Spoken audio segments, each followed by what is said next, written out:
Hey everyone, welcome to the show. I have some new information to share about the case that I told you guys about recently about the neo-Nazi couple who met in prison. They were planning to attack electricity substations in the state of Maryland. So leaked communications and documents show that as soon as Brandon Russell was released from prison in 2021, after being caught, being imprisoned for having bomb-making materials, he started organizing and he started sharing white supremacist propaganda online. And he even found a way, they said, to share neo-Nazi propaganda at least twice while he was still in prison.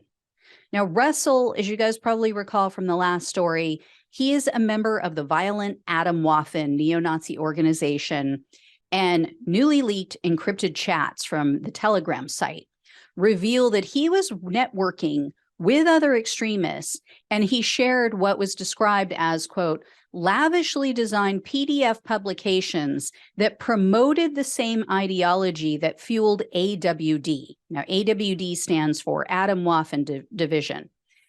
One 14-page document that he shared was titled Make It Count. That vile document praises terrorist acts. It offers instructions to others about how to attack critical infrastructure in our country. And it specifically cites substations as a, quote, sitting duck.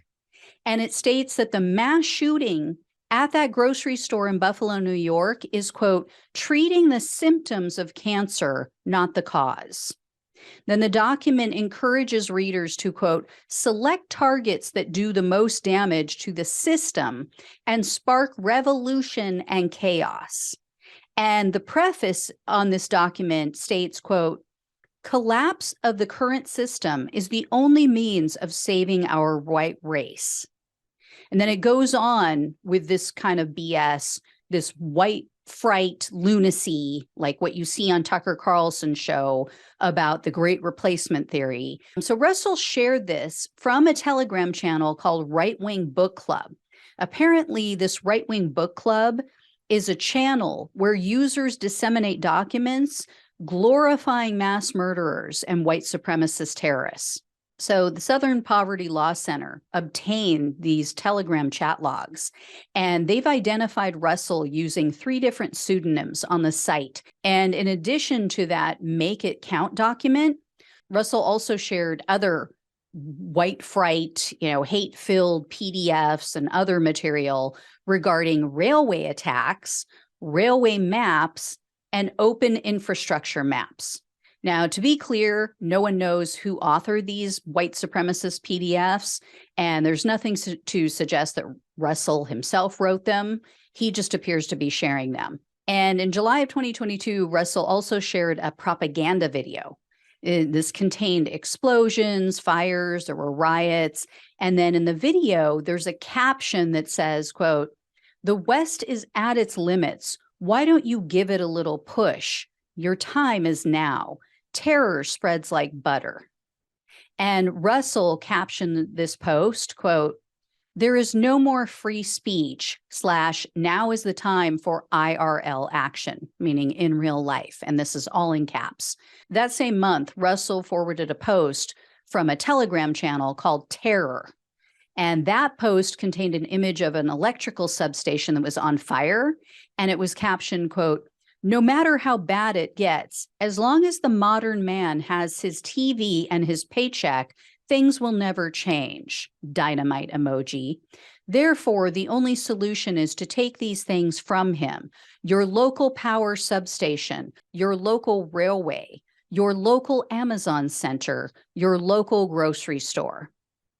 Then Russell also doxed hundreds of employees that worked for a human rights nonprofit, and he promoted articles containing the identity of undercover FBI agents. And he told other Telegram users to share this information everywhere. Then about a month after that, he complained, quote, why does it seem like everyone completely forgot about the dox leak? So he was mad that nobody was sharing it. In addition, along with other Atomwaffen members, Russell apparently writes for and uses a white supremacist website. It's called American Futurist. And they do this to target federal agents. And then they claim, oh, no, we're just investigative journalists. So these extremists are coming out of prison filled with even more hate. And they're using these weekly moderated sites like Telegram to spread this around like the disease that it is. You know, I'm all for freedom of speech, but this isn't freedom of speech. This is hateful rhetoric. This is the incitement of domestic terrorism against certain people, our infrastructure. This is a perfect example of why we need to update Section 230 for online publishers, because they should be held accountable for things like this when lives are actually being threatened and people like Russell are using their platforms to organize and encourage violence. Telegram is a cesspool. These people are just heinous. I mean, can you imagine your life being so pathetic, so utterly devoid of any happiness or meaning, having any kind of passion in life, that this is what you focus on? How many white people there are in the country compared to people of other colors or other nationalities, other religions. This is what you're spending your finite time on this earth focusing on. I mean, you have to be absolutely the biggest loser. You have to have nothing else going for you, because otherwise your focus would be elsewhere. Anyway, I'll let you guys know if I hear any more. Thanks so much for watching and listening. Please like, share, and subscribe. Please become a donor if you can, or leave a tip. It really, really helps, and I appreciate all of you. Thank you so much. Take care, and I'll talk with you soon.